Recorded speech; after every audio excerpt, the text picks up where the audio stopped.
이 분야를 미국이 선도하겠다라는 겁니다. 만약에 트럼프 일가가 50억 개를 가져간다고 하면 보유 가치는 7,500만 달러, 우리 돈으로 약 1,000억 원 정도가 됩니다.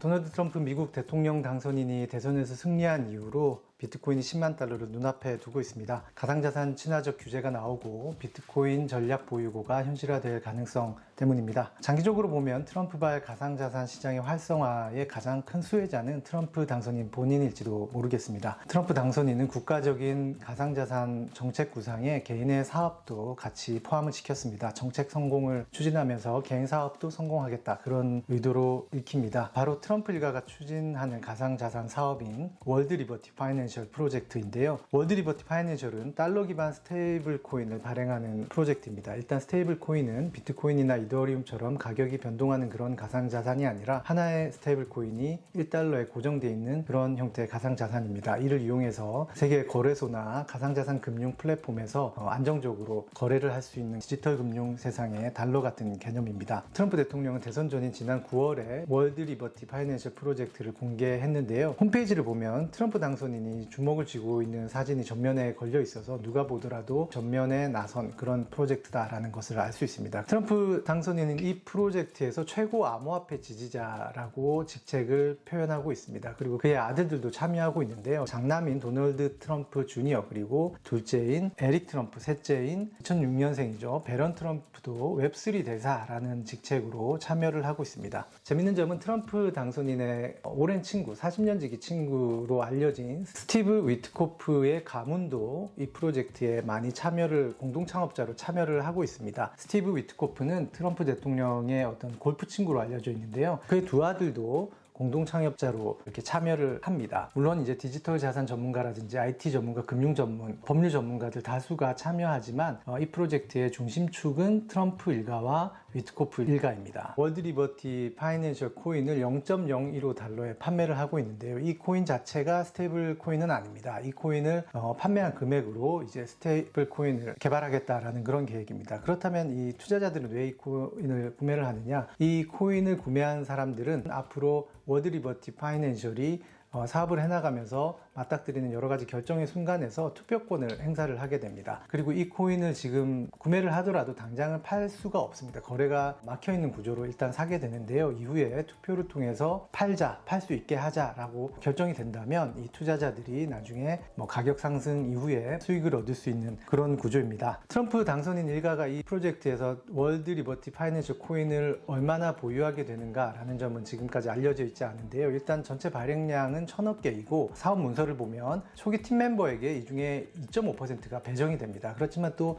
별도로 30%를 초기 지지자에게 배분한다라고 되어 있습니다. 35%는 판매를 하고요. 초기 지지자 물량, 팀원 물량을 합치면 32.5%, 그러니까 325억 개가 최대 팀 멤버나 초기 지지자에게 갈 수 있을 것 같습니다. 만약에 가정을 해서 트럼프 일가가 50억 개를 가져간다고 하면 현재 판매 가격 0.015달러를 적용을 하면 보유 가치는 7,500만 달러, 우리 돈으로 약 1,000억 원 정도가 됩니다. 물론 팀 멤버에게 배정된 2.5% 내에서 이들이 나눠 가져야 한다면 실제적으로는 훨씬 더 적은 가치를 갖게 되겠고요. 그리고 또 이거 자체가 이제 실제 수익은 아니고 추정 보유 가치가 되겠죠.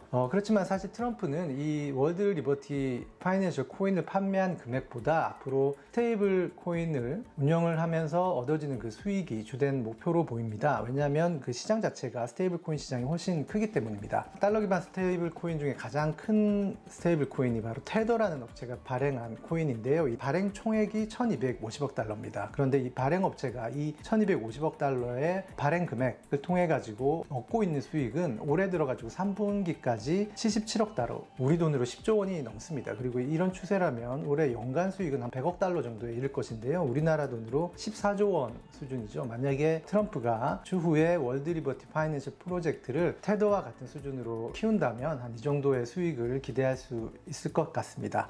트럼프는 그렇다면 자신의 스테이블 코인 프로젝트를 어떻게 육성을 할 수 있을까요? 바로 정책을 통해서일 겁니다.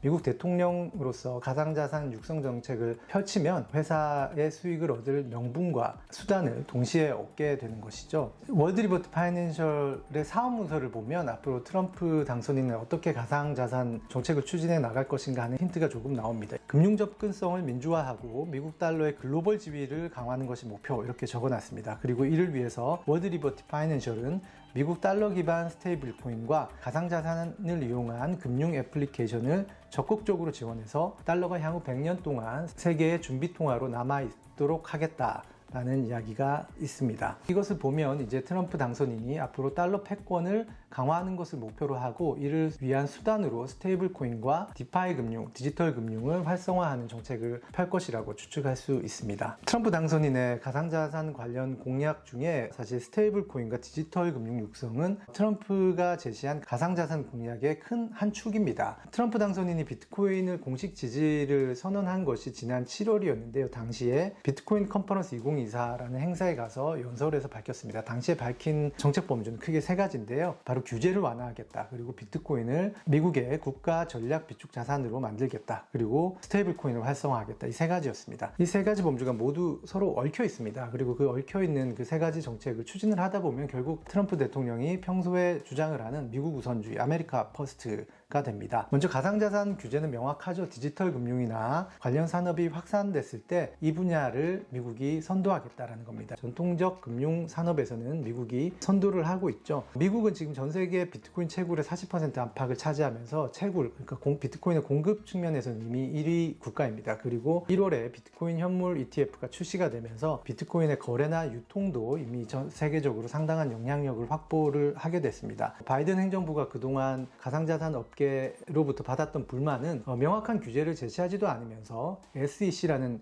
기관이 자의적으로 증권법을 적용해서 가상자산 업계의 활동 범주를 줄이고 있다라는 그런 불만이었습니다. 그래서 트럼프가 좀 더 명확한 규제를 조기에 내겠다라고 공약을 한 것인데요. 이를 통해서 산업을 활성화한다라는 공약입니다. 그리고 투자자들이 가장 주목하는 공약은 아무래도 비트코인을 미국의 국가 전략 자산으로 비축하겠다라는 공약일 텐데요. 현재 미국 재무부가 쌓고 있는 준비금으로 쌓고 있는 자산은 금과 석유 두 가지입니다. 근데 이제 비트코인도 이 같은 금과 석유처럼 국가 자산으로 삼겠다라는 것입니다. 만약에 비트코인이 미국 정부의 준비금이 된다면 이는 이제 가상자산 업계를 넘어서 세계 자산 시장에서 큰 사건이 되겠죠. 올 1월에 뉴욕 증시에 비트코인 현물 ETF가 등장했을 때 이제 업계에서는 비트코인이 세계 주류 금융 시장이 인정하는 그런 자산이 됐다라고 이렇게 자축을 하고 했습니다. 비트코인이 미국의 전략 자산으로 준비금으로 혜택이 된다면 이것은 이제 또 기관을 넘어서 수요자 범위가 각국 정부나 각국의 연기금, 지방정부 이런 쪽으로 확대되는 그런 결과가 나오게 됩니다. 그렇다면 트럼프 당선인이 비트코인을 국가 전략자산으로 삼고자 하는 그 목표는 무엇일까요? 1차적으로 보면 산업 활성화겠죠. 비트코인의 자산 지위가 올라가면 비트코인을 위시한 가상자산의 거래가 활성화되고 수요가 늘어나게 됩니다. 그러면 관련 산업이 확장이 되게 되고요. 그럼 규제 완화 정책과 맞물려서 그 산업을 선도할 수 있는 기회가 미국에게 열리게 되는 것입니다.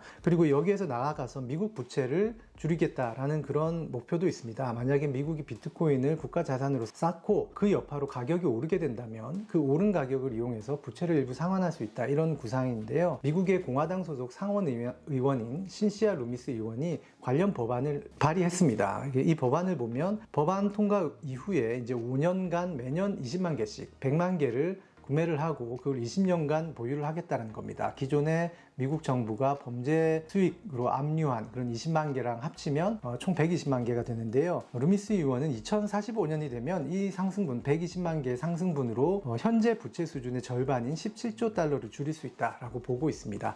실제 부채 감축 효과가 이 정도 될지 이런 것은 미지수겠죠. 계산을 해보니까 120만 개 비트코인이 20년 뒤에 17조 원이 되려면 비트코인 가격이 2045년에 1,400만 달러가 돼야 된다는 계산이 나옵니다. 상당히 높죠. 그렇다면 만약 부채 감축 비율이 10%를 달성하려고 한다면 20년 뒤의 가격은 300만 달러 수준입니다. 미국에서 이런 구상이 현실성이 있다라고 판단할지 어떨지는 모르겠습니다. 그런데 이런 분위기가 최근 들어서는 세계적으로 안팎에서 계속 나오고 있습니다. 바로 지난주에 브라질 의회에서도 비트코인을 브라질 정부의 국가 자산으로 삼자라는 그런 법안이 발의되기도 했고요. 앞서서 홍콩에서도 이제 입법회 의원이 비트코인 보유고 구축을 추진하기도 했습니다. 본토가 어떤 반응을 보일지 이런 것도 굉장히 주목이 되는 부분인데요. 또 2주 전에는 미국의 펜실베니아 주의회 하원에서도 주정부의 자산으로 리저브로 비트코인을 채택해서 비축하자 이런 주장을 담은 법안이 발의됐습니다. 만약에 의회가 이런 논란을 넘어서서 비트코인 리저브를 채택을 하더라도 사실 트럼프 대통령 입장에서는 고민이 좀 남게 됩니다. 바로 일각에서 얘기하는 달러 패권 약화 문제인데요. 비트코인의 가격이 올라서 미국의 부채를 갚게 된다면 미국이 이제 조금 더 채권을 덜 발행해도 된다는 얘기이기 때문에 미국의 국채 금리는 낮아지게 됩니다. 그런 문제가 없겠지만 반대 시나리오도 있을 수가 있습니다. 만약에 미국이 비트코인을 국가 자산으로 삼게 된다면 다른 국가들도 이를 따라갈 가능성이 큽니다. 미국이 지정한 자산에서 소외가 되는 현상을 피하기 위해서 비트코인을 구매를 나서기 시작할 수 있죠. 그럼 이때 원래라면 각 국가가 원래 미국 국채를 사야 할 돈으로 비트코인을 구매를 하게 됩니다. 그럼 미국 국채 수요가 그만큼 줄어드는 것이죠. 여기서 더 나아가서 각국 정부가 비트코인을 구매하기 위해서 미국 국채를 매도한다면 오히려 각국의 외환 보유고에 있는 달러 표시 자산, 그러니까 미국 국채나 달러의 지배력이 약화되는 결과가 나오는 것이죠. 그러면 이거는 달러 패권을 강화하려던 트럼프 대통령의 의도와는 완전 반대로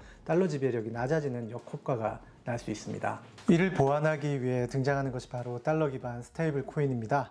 달러 기반 스테이블 코인은 대부분 코인의 가치를 뒷받침하기 위해서 미국 국채를 예치금으로 두고 있는데요. 스테이블 코인이 하나의 코인당 1달러의 가치를 유지하는 방법은 발행된 금액에 준하는 준비금을 은행이나 금융기관에 예치를 해두는 것입니다. 보유자 입장에서는 은행의 예치금으로 코인의 가치가 보존이 되고 있기 때문에 굳이 1달러보다 낮은 가격에 판매할 이유가 없고, 구매자 입장에서도 1달러 이상의 가치를 인정받지 못하는 걸 알기 때문에 1달러보다 더 웃돈을 주고 사야 되는 이유가 없습니다. 그런 구조로 1달러의 가치가 유지가 되는 것이죠. 이때 예치금의 80% 이상은 미국 단기 국채인데요. 앞서 테더의 연간 수익이 100억 달러라고 말씀을 드렸는데요. 이 100억 달러의 수익의 절반 이상이 미국 국채를 보유하면서 나오는 이자 수익입니다. 이는 달리 말하면 스테이블 코인이 활성화될수록 미국 국채 수요도 늘어난다는 의미입니다. 크리스토퍼 월러 연방준비제도 이사도 대부분의 탈중앙화 금융, 가상자산을 이용한 디파이라고 부르는 디지털 금융은 스테이블 코인을 사용하고, 이 스테이블 코인의 시장 가치 중 99%는 달러 가치에 연동된다. 그래서 디파이 금융이 확대될수록 달러의 지배적 역할은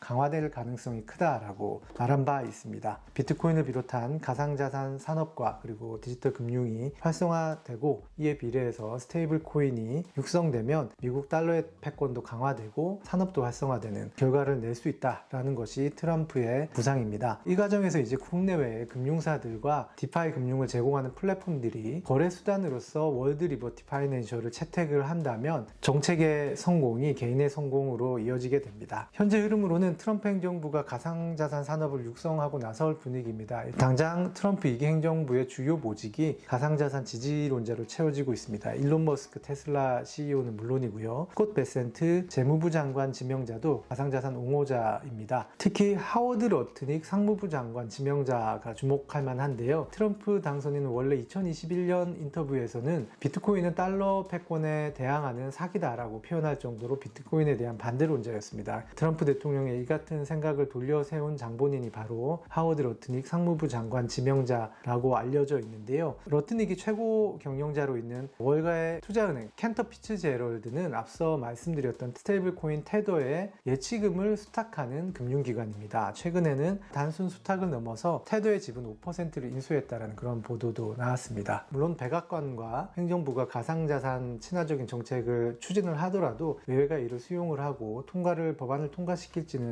미지수입니다. 그리고 시장의 반응도 변수가 될 수 있습니다. 비트코인 준비금 공약 같은 경우에는 가상자산 업계 내부에서도 굳이 이럴 필요가 있나 이런 반응이 나옵니다. 반면에 공화당의 상대당인 민주당 내에서도 찬성하는 목소리도 있습니다. 비트코인 준비금을 채택을 한다면 디지털 금융 시대에서도 미국이 세계 금융의 기준을 정할 수 있는 그런 지위를 차지할 가능성이 있기 때문에 공약의 가능성을 열어두고 있다라고 이야기를 했습니다. 어떤 결론을 향해 가든지 그 과정에서 논란은 불가피해 보입니다. 그리고 또 어떤 결과가 되더라도 정책의 결과가 자산시장에 미치는 여파는 커 보입니다. 내년 1월 20일 시작하는 트럼프 2기 행정부의 임기는 자산시장 그리고 금융시장에서 큰 변화와 논란이 뒤따르는 4년이 될 것 같습니다.